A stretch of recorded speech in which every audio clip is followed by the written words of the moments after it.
Nzambe oyo asala ngai na yo akoki kopambola yo te sans eloko ya liboso akopesa yo idée, akodevelope concept to philosophie ya likambo yo yoki pe akopesa yo information moko na nzela ya mateya oyo toyoki po ete tango yo kotia makambo wana en pratique o développer plan, o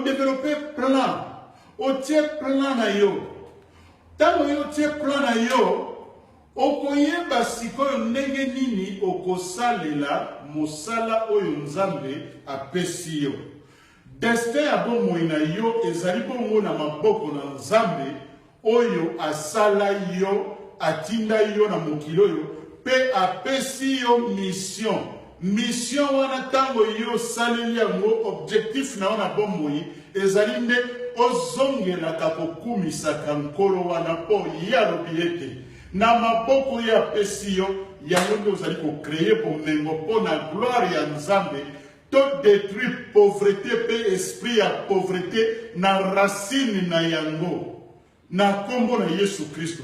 Nzambe alingi biso mingi toko développer sujet oyo pe bokolanda yango na intégralité na yango mobimba. Tozali ko saluer ba mama ba papa nyonso ya ba congolais oyo bazali ko sala ba business ya malamu na mboka oyo. Tozali ko saluer mama Brigitte na ba œuvre ya décoration azali ko sala, azali mama oyo azali ko teya bato liloba na Nzambe na mozindo pe azali ko sala mosala oyo Nzambe apesaki lokola mission. Tozali ko saluer pe lisusu mon frère Frank Ozina musala azali ko sala.